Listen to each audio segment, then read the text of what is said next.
Maybe. Even this one.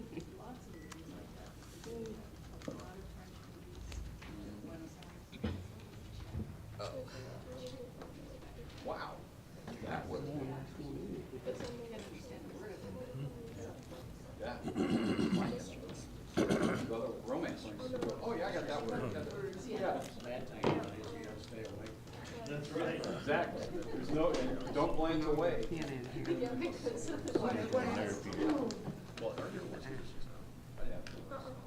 All right. Or unlike,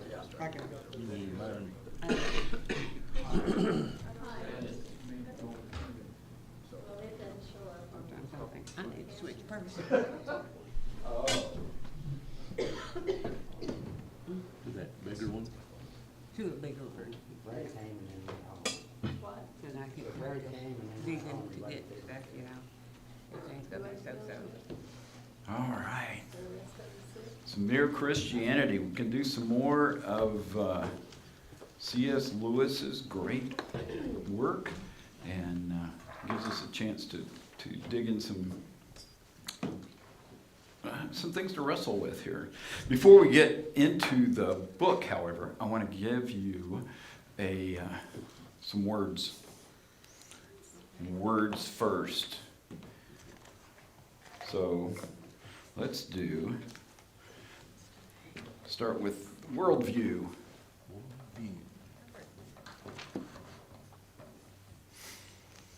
Worldview is going to be the approach that you have and the other people in this world to how we explain existence. How do we explain who we are, what we are as human beings, if there is a material world, and there's some philosophies that say, no, not really.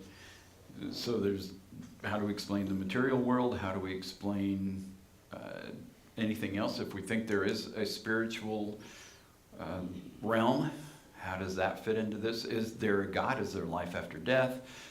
How do we see culture? How do we see how we interact with one another? Our view of all things, and God, if God is there, then what God? And what kind of characteristics does he have? What kind of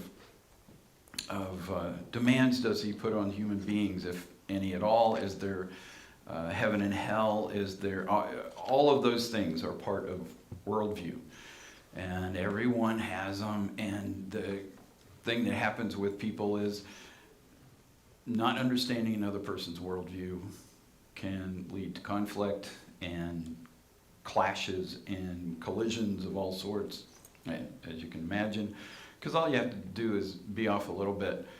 And so people live in America, they speak English for the most part, they are used to dollar bills and all of that, and then you run into people who have a different view of political parties. Anybody ever run into that one? Worldview, and it clashes. So it comes from all kinds of directions. What we're dealing with Lewis is how do you find this God in the midst of this? And he's trying to explain that there's something bigger out there, and then bring people along in a worldview that may be totally different than what they're used to. So that's part of what we're doing.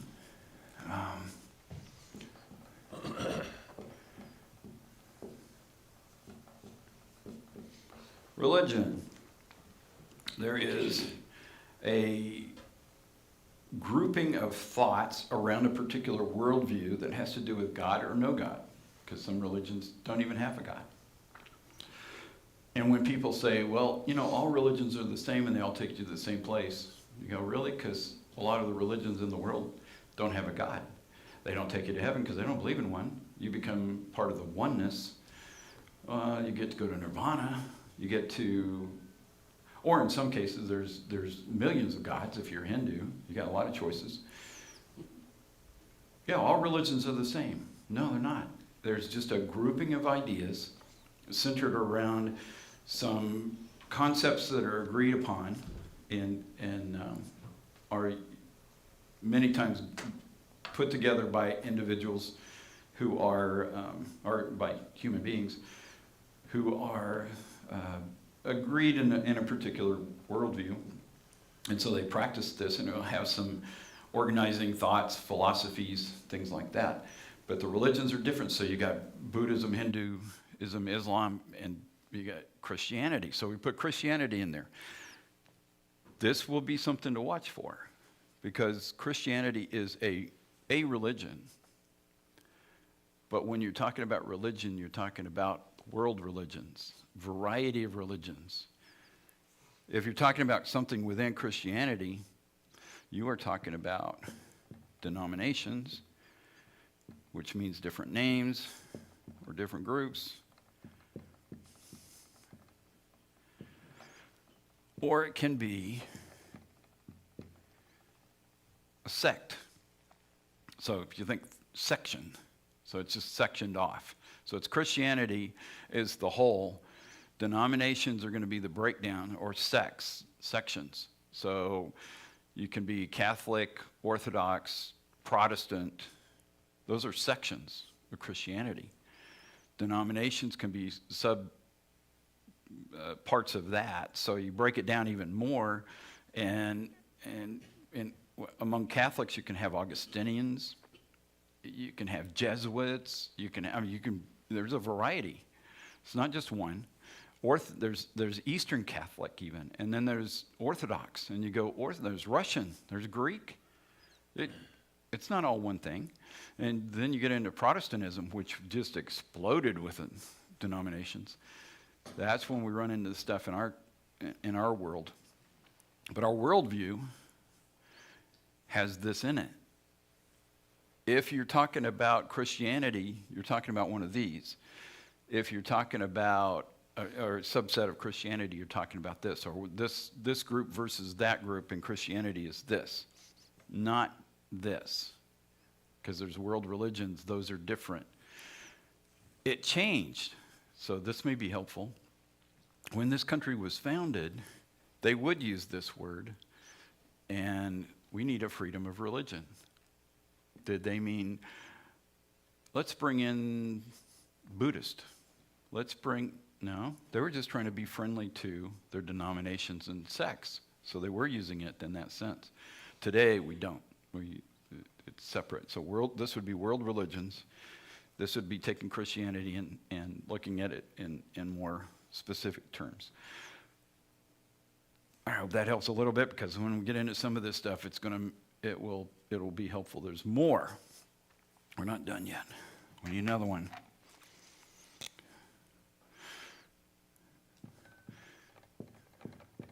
This is also under worldview. Determinism. It's a philosophy, a way of thinking of the world. And that one means that there is some force in the universe. It can be God, God controlling everything, or fate, or the universe. The universe has just caused this to happen, or the fates have made this occur, or the gods. If you're in a place where that happens. But we'll also do God, and this horrible thing, that's just, you're either saved or you're not saved. You know Jesus or you don't know Jesus. That's determined not by you. It's determined by out there. God, the universe, the fates, the gods, out there, determinism. And it's just going to happen. It can also happen under the materialist worldview that eliminates God from all of that, and you are determined by the world in which you live, the culture in which you grew up. If you grew up in a ghetto, that determines how you will be. And if you're the third child, if you're first child, second child, third child, everyone will be a particular way, so it's determined. I mean, you can run this through psychology, you can run it through social, how we interact as people in different parts of town, or the states against the states, or country against country. Man, you're Japanese, you're German, determined. It's not like, that individual is an individual. They may have some similarities they grew up with, but not everybody likes kraut. Anyway, the determinism thing is there. The other side of that, and that also fits with Reformed, if you're familiar with Reformed or Calvinism, that's where they're coming from, is determinism. The other side of that is free will. So now you maybe see where we're headed with this thing from Lewis. Everything's determined. Everything should be good. Everything should always work. If God is in control and he's good and he's got this goal, then nothing should ever go sideways. Free will means individuals can actually think for themselves, make determination, decide what they want to do, when they want to do it, where they're going to go. Free will to know God, to seek God or not. I mean, that's part of what we're going to look at in this section. But determinism is one side of that. Free will is, no, you actually, you get to choose. And think about determinism in government. If a government, and this is, it's happened, they're going to tell you what to do, when to do it, how you're going to do it, how you should think, how you should approach things. And everything you see, everything you read would be pumped into your head. And this is the one way you got to do it. So think North Korea. It works. From a governmental side, they want to make this happen. The problem with them is people still want to get out because that still exists. And they're going, no thanks. But when we start thinking about God, we get to arguing with him when we go through these chapters. It's going to be, because somehow in the back of our head, we're thinking, this should be determined. And God Almighty saying, no, I want people to freely love, the bottom line, freely love me. You go, no, we should just make them. I want them to freely love me. Worldview. That's how we got all the way to there. All right. Get rid of that because we may need it again. Good chance. Okay. So chapter 3, we're looking at this Mere Christianity. Chapter 3 of book 2, the shocking alternative. And this is what he's laying out some things that really need to be addressed. So some of this is where that would be coming from. The existence of the devil doesn't completely address the fundamental issue. How can a good, all-powerful God tolerate the existence of evil in his creation? How might the existence of free will be a good place to begin looking at this situation? There's a good God. He wants us to go in a certain way. He wants us to treat each other a particular way. He wants us to treat him in a particular way, and yet it hasn't gone that way. So is it determined, or is God just often the answer to that for people who don't like God or don't want to get rid of him? So God is either a liar, he's not really good, or he is not powerful enough to enforce this, make this happen. I go, well, he's not a liar, and he is powerful enough. So we've got something else going on here. Why would he allow evil? And that's what we run into when we start going through this part of chapter 3. How do you have this whole area? It's so cool. I have to pull it up in my own right here. Come on.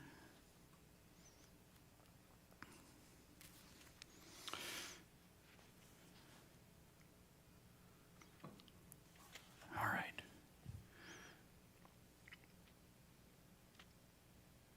God created things which had free will. This is in probably the third paragraph of that shocking alternative, chapter 3. God created things which had free will. That means creatures which can go either right or wrong. Because free will, though it makes evil possible, is the only thing that makes possible any love or goodness or joy worth having. Without free will, it's a robot. And he's saying, he didn't create robots. He didn't create the angels to be robots either. He didn't create robots at all. He just said, I'm going to give them free will. They're going to have a choice. And if they are free to choose good, they're also free to choose not good. And he covered that earlier about the goodness thing, if you remember. He said that here's God, here's goodness being presented by God, and the opposite of that is the lack of. So just Dave and I, Cass and I, have talked about this too. The idea is you have heat. The absence of heat is cold. Cold is nothing. Heat is something. Cold is nothing. Light is something. Darkness is the absence of light. Darkness is nothing. You can't get a box full of darkness and carry it around and just release it in a room, and there it is, dark. No, light is something. Darkness is the absence of light. Cold is the absence of heat.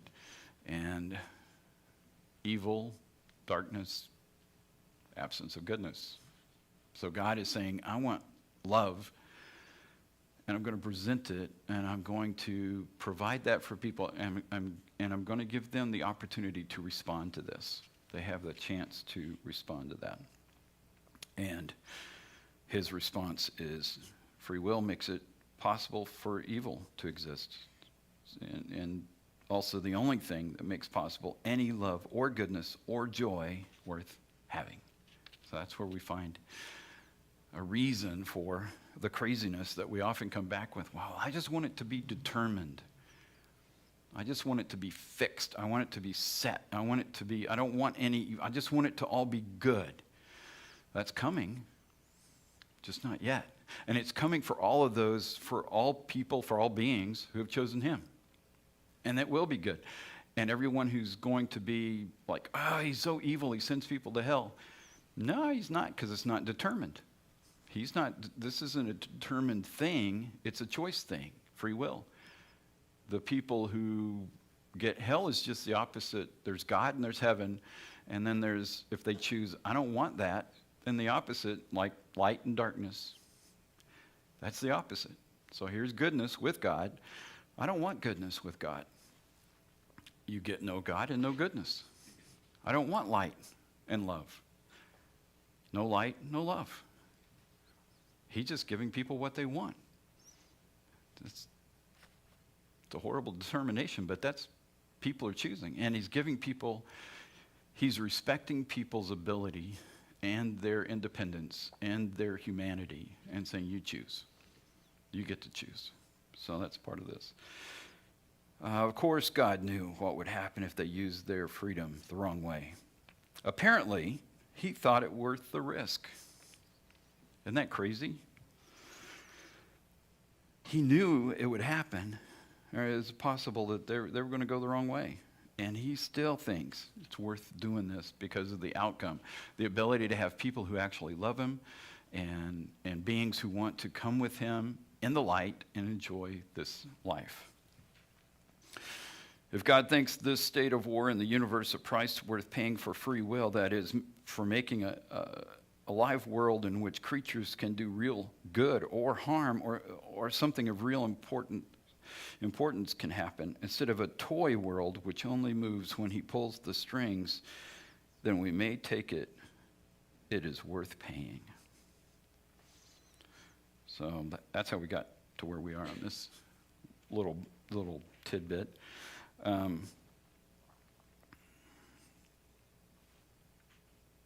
want to jump to the end of that chapter, right before chapter 4, if you're looking at your book, paragraph. I'm trying here to prevent anyone saying the really foolish thing that people often say about him. This is when it gets to about Jesus. I'm ready to accept Jesus as a great moral teacher, but I don't accept his claim to be God. That's the one thing we must not say.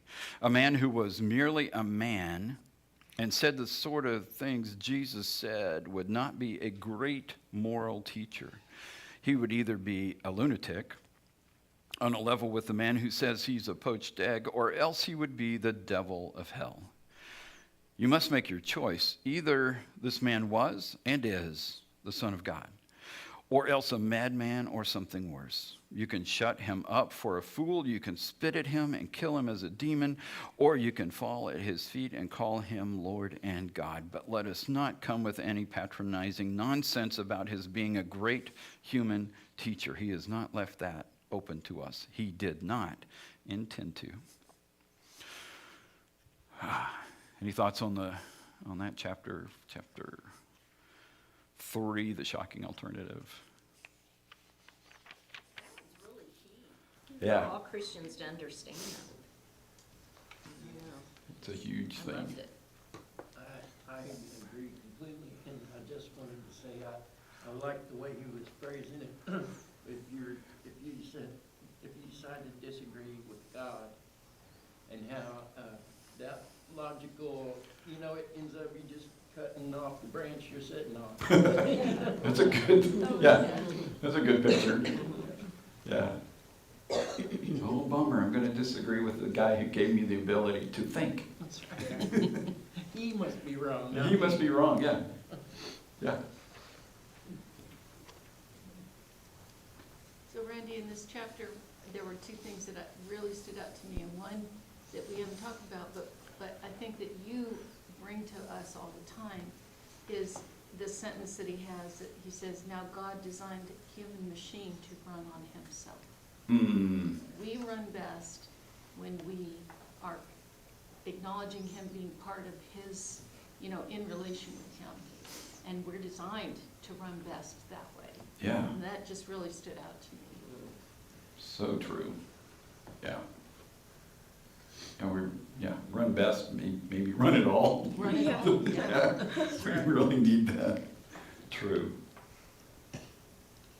That seems to be one of the driving forces as a human is we may not recognize it, but we often find something's lacking. And until we come to realize, if we've kept God out of our lives, so we'll get busier with work, we'll just do anything to try and figure it out. And then you find out, it's that connection with the Creator and relationship with Him. But there's so many things in this world that glitter and get our attention, and sometimes it's a long, hard road to recognizing that. And then some get it really young. They understand that. They hear it. It speaks to their heart and Yeah. soul. But some somehow don't hear it or get it or push it back. I'm not sure, but it's the thing that we all go through at some point in life. Yeah. And we think our independence will get free of him, think life will be better. No. Yeah. But it's the lie. And often we listen to that. Which takes us to the perfect penitent. So he's trying to explain how we get this thing right. So there's this God who has come, and we should fall at his feet and call him Lord and God. But what does that mean? What's going on here? So we are seeing him as the God who has landed in this enemy-occupied world, in human form. And what has he done? What purpose was that? And that's his description of the perfect penitent in this one. And he's trying to get to what did he accomplish with his coming and his death on the cross. So he's trying to say we've got to come to the place where we understand who he is, and but we have to wrestle through the idea of, to make things right with God, something has to happen, and humanity has turned its back on him and rebelled against him. So how do we get to that place? And the perfect penitent has to be a human being who lives perfectly and wants to get this thing right with God. And there isn't one. because we're all pushing back and we're not perfect. So, we've got issues. So that creates a problem. And so you got to have someone who is, and as he describes that, you'll remember, is God. So you got to have somebody who just comes at this, wants to do it, and is perfect and able to do it. But God can't die. And somebody has to come and go through that process in order for this to be accomplished. And so since God can't die, then we need a human being. And so we've got to have a God-man. So that leads us to the perfect penitent. That's how we get to Jesus as the one, the God-man. And he throws out some of the theories to explain what is happening. He says the central Christian belief is that Christ's death has somehow put us right with God and given us a fresh start. Theories as to how it did this are another matter. The thing is, it happened. It was important to God for that to happen. Jesus is the only one who can make that happen. But what happened? What did he do? And that's when we get to various denominations and ideas, because different people in different ways see it explain it from a variety of directions. So what did he do? The God-man, when he came, what did he accomplish? How did he make us right with God? How did he open the door for that to even happen? Is it just a judicial thing? And it's just a matter of getting dealing with a law that was going to put us all to death, and he solved that legal problem? Or is there more going on? Ooh, I'm going to go crazy. Okay. Is there more going on? So the idea, I'll call this forensic, because I use that a lot for this particular thing. The forensic view of Christ's death on the cross, let's just solve the problem so it's either heaven or hell. He dies, and it's a legal issue. So the forensic thing became huge in Western Christianity. In Western Christianity, if you just picture a map, you know where the Middle East is, because that's where all the conflicts are happening right now. You know where the Middle East is? At Turkey, Istanbul, Constantinople. You just think right there, because that's the division between Asia and the East and the West. Western views were built around the Roman Empire's idea of law. See if you can just stick your head into the history of this thing. Their basic system allowed for and purposefully looked at the legal system, and what Christ came to do was to solve that legal issue. So the religion, the religion in this case, because we're going to split it, Christian religion that grew up there became centered on the legal aspects and how do we need to check the boxes, make sure everything legally is lined up so that we can avoid hell and go to heaven. So it really becomes more of a end of life. Just get it right, don't mess up in case you die early. You don't want to miss this. So that's built in. So this forensic view, judicial view, becomes what the atonement that Lewis is going to talk about has brought. The Orthodox, which would be the opposite end of this thing. So this is going to be Western, and this will be more Eastern. And the Eastern side is going to look at relationship. So when we get to Genesis 3, Satan comes along, throws out the temptation, and the violation is breaking the law, because somebody went and took an apple. That's not really in Scripture, but we're going to use it. Took the apple, ate it, violated the law. As a result of that, all of us are suffering because it's a legal thing, and then our own violation of those legal things has gotten us in trouble all the time. And if you grew up in the West, and all denominations in the West are sub-Western Christianity. Western is sub-Catholic, because that was the Western, had all of Europe, and we're all sub-Europe in those views. Eastern Orthodox, or the Orthodox side of this thing, had a different perspective. They go, How could they have a different perspective? This is the only one. Lo and behold, their idea of Genesis chapter 3 is the rebellion that took place. Here's the same temptation. The whole thing is happening. Their imagery of that is of Adam and Eve taking a knife and sticking it in the back of the one who loved them, created, and provided for them. See the difference? It's relational. How do you approach God when it's relational versus I got to just jump through these hoops to make sure I got the legal things checked off? It's relational. It's legal. Well, both are true. So, and there are a bunch of other views of what this means, what the atonement, how do you get right with God? How do you live this life out? And he says there's a bunch of other views. But what happened was the God-man came, died.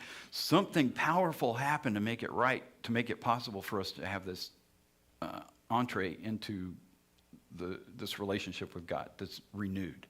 It's made possible. So that's what happened. How we explain it, we may come up with all kinds of things. So if you picture a diamond and it has a whole bunch of different facets to it, and you look at it, it's all shiny and it's all cool, but you turn it around, you can see different facets. That's what we're dealing with. It's all one diamond. It's just different ways of, we're seeing this one reflected.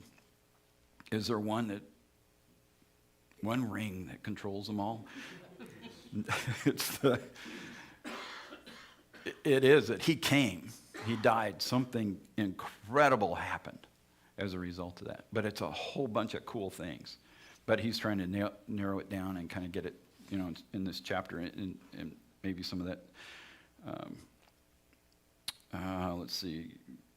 This is paragraph 5 in that one. We are told that Christ was killed for us, that his death has washed out our sins, and by dying, he disabled death itself. That's the formula. That's what he did. That's what we're supposed to believe. And that's where we, and then we can come up with the other theories of how that worked. But as he says, all these other views are secondary. They're plans or diagrams, and he's made it possible for us to have this relationship. So that's the big central point that he's trying to put in there. And there are a bunch of other ones, and some where people are trying to get rid of them altogether, because they would prefer not to have him. They don't like the idea of Christ. They see that as silly. He kind of addresses that in here, that he would bother to come and die for us. And how can one person die for us and pay all the legal fees and all of that? So, some see that as doesn't really work. Our attempts at this dying will succeed only if we men share in God's dying, just as our thinking can succeed, because it is a drop out of the ocean of his intelligence. But we cannot share God's dying unless God dies. And he cannot die except by being a man. That is the sense in which he pays our debt and suffers for us what he himself need not suffer at all. That's toward the end. But he's done something that no one else could do. We had to have a God. We had to have a man, the God-man. He goes through this process, makes it possible, and then this amazing cosmological shift happens where we can be renewed as human beings, something we were not, we can now become because of what he's done. And then all those other explanations and beautiful things that can't come out of that can be explored. But we have to get past this one first, that he actually did that and made it possible. So he's the perfect penitent, the one who made it possible for us to come into this relationship. Third one, practical conclusion. This is at the our chapter 5 in our thing.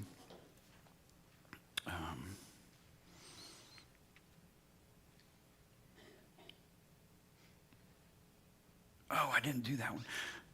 I actually wrote notes this time just because I go sideways sometimes. He mentions James Jeans and Arthur Stanley Eddington in the midst of this chapter, and they are just throwing out some, from their perspective, worldview. So these guys are contemporary to the World War II, physicists and astronomers, and they debated the nature of scientific methods and understanding reality, which all takes you back to worldview. So what was their worldview? So here's James the Jeans. All the pictures which science now draws of nature and which alone seem capable of according with observational facts, are mathematical pictures. From the intrinsic evidence of his creation, the great architect of the universe now begins to appear as a pure mathematician. So it all came down to math. You just put it all in, and you come up with, here are the formulas. You can measure the universe. You can measure things on Earth. And if you just put it all into formulas, we have now answered all the questions that exist. That's materialism. That is a worldview. So, and which he's countering and going, yeah, we kind of get stuck in our own worldview like that. And it doesn't help us to understand the bigger picture of what is God doing and how big is this. And this bottom line is that Christ was killed for us. Our sins are removed and forgiven, and death has been crushed. So that's Christianity. That's where we are, and now we're into another. What do we do with all that? The practical conclusion, chapter 5.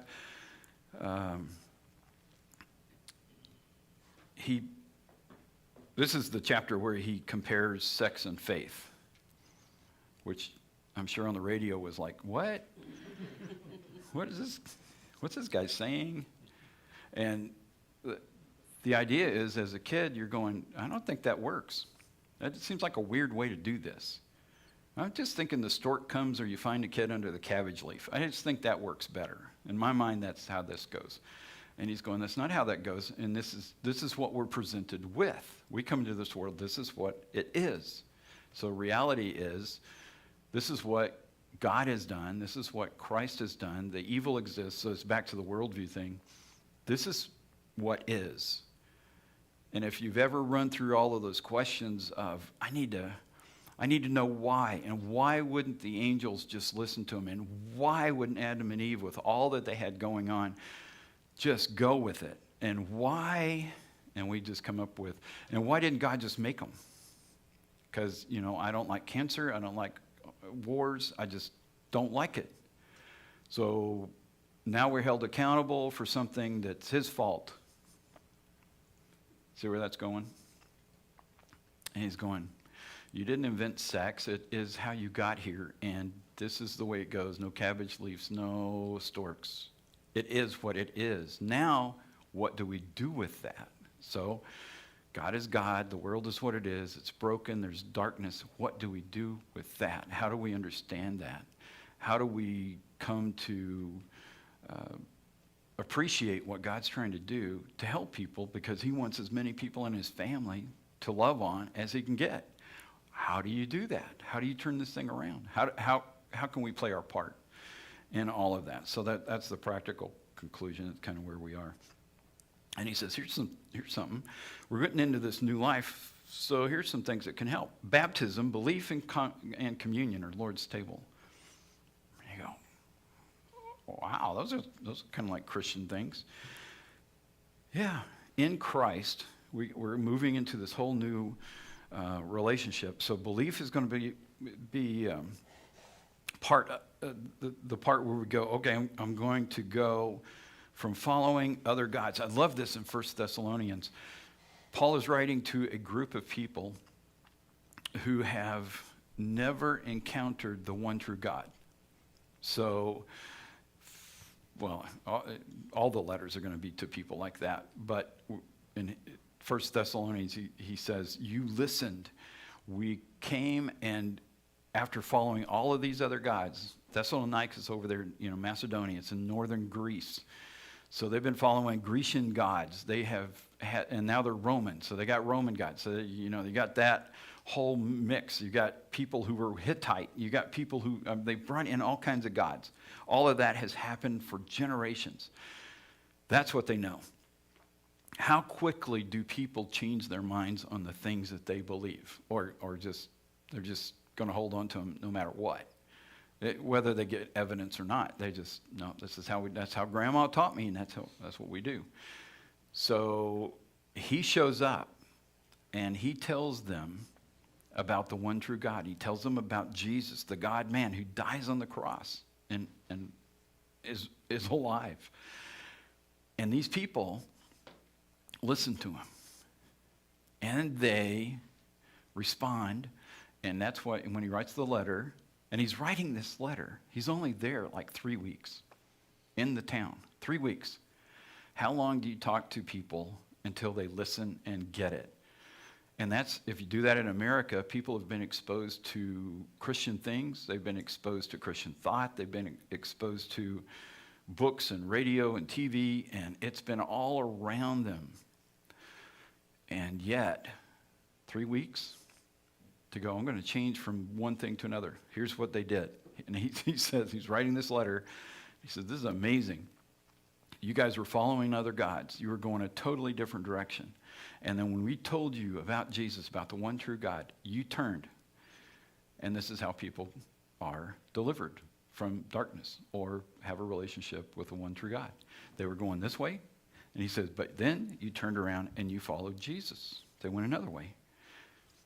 And that's it.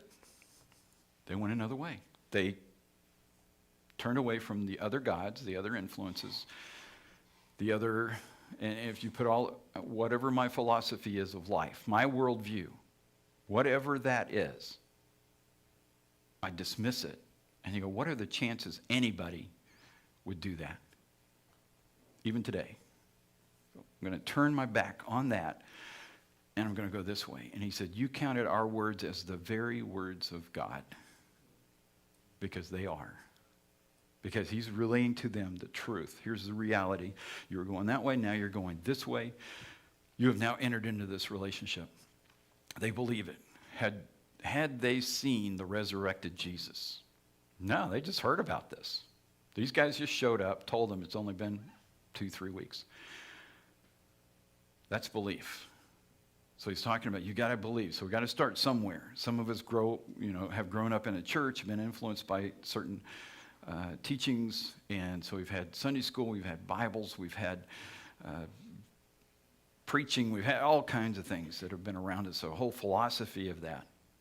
And we're influenced by that. We've created a worldview ourselves based on those things. And what he's saying in this is our belief system has to include, we're turning away from all these other things, all these other influences, all these other ways of doing life to Jesus. We're going to follow him. We're going to go God, the one true God. We're going to go his way. And that's what we believe in, we're holding to.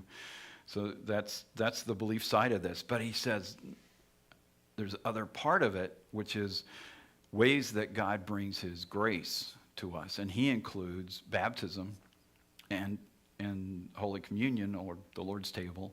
And he says these two have been provided for us to bring more of what God wants, part of this worldview, bring more of that to us. The baptism is a moment when we say, yes, I'm going to do what he told me to do. I'm going to wash away the old, leave it behind, and move into new life.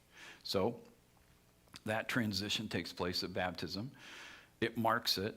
The angels are watching. The demons are watching. God is on our side, cheering. And then we have whoever's baptizing us or witnesses who have joined us. And something has happened. Remarkable thing has happened that is marked. It's marked in heaven. It has changed the earth, though we may not notice it. It has changed the scoreboard. Another one that the devil doesn't have. And you go, wow, something just happened there. Then we have communion, which is just a continuing grace that we, out of obedience, we're joining with him. We're allowing him to connect with us with material things. So these are spiritual realities happening in a material space, with material things, so that we are connected to earth and heaven. We've got the spiritual reality within us, that belief thing. We're not going after those other gods. We're going to partake of unleavened bread, a little crackers in our case, and some juice, fruit of the vine, representing amazing things that go back to when Jesus said, "This is my body and this is my blood." And I am the God-man coming to change everything for all eternity. And you get to participate in it. And it's a reminder every time in a material way, of a spiritual reality. And he is joining us. And the angels, once again, are cheering us on as we participate in that. And as we join with each other in that moment.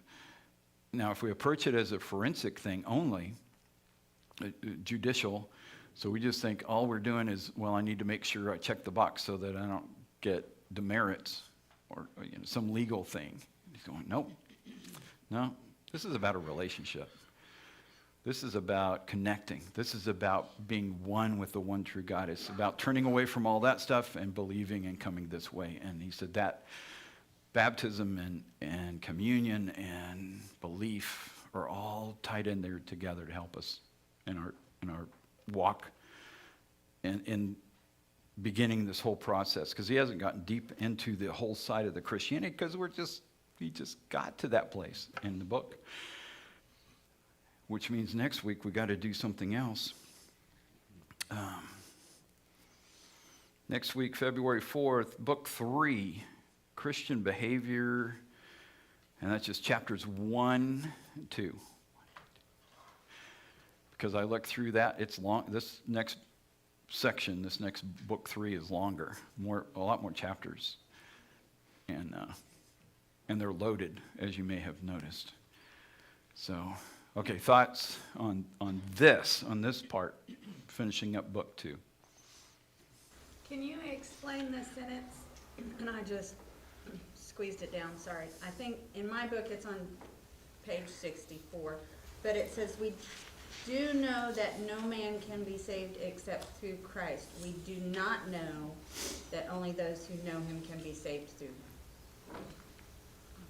He's talking about, here's another thing that used to puzzle me, is it not frightfully unfair that this new life should be confined to people who've heard of Christ and be able to believe in him? It's that paragraph in chapter 5. Talking about, like, it's like 2 pages from the end. Right. I gotcha. I'm just not seeing it right off. So. But yeah, the idea is if Two what happens paragraphs to from people the end.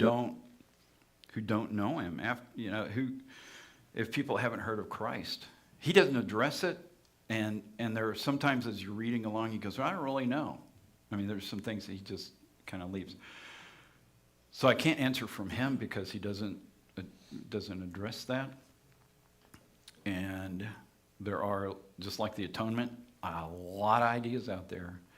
I'll give you mine though, which is different than typical.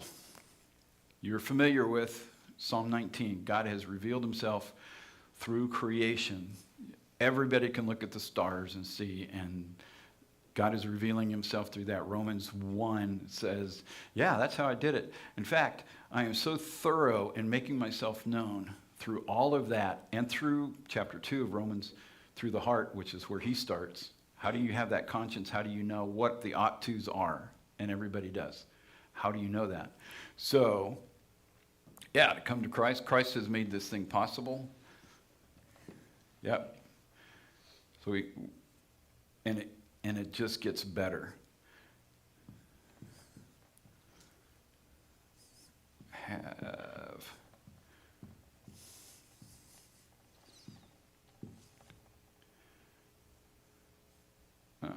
I'll just put info.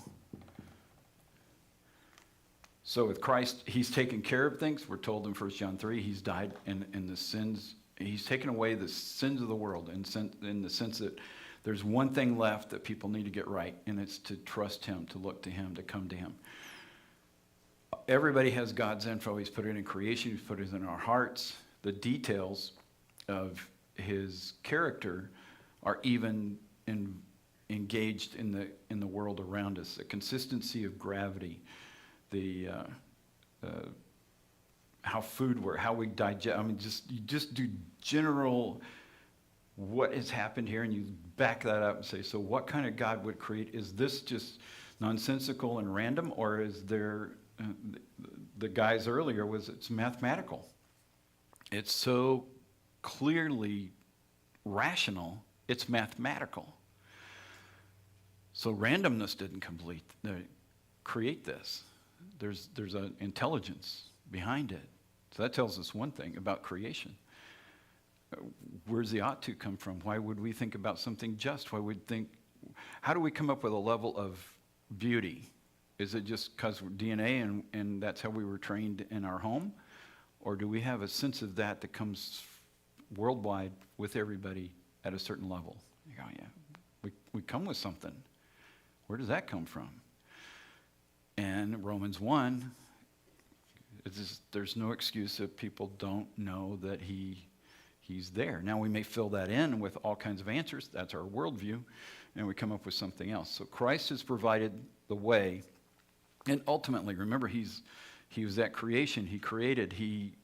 So when you're looking at all of that, he's the Word, became flesh, dwelt among us. He did that. So yeah, he's the way to the Father, always. How do we get, who or anybody else ever saved? Anybody else ever saved? So there's this guy named Abraham, Moses, Elijah.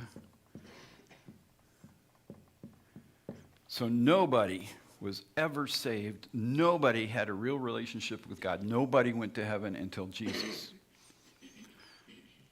Not true. How did they get there?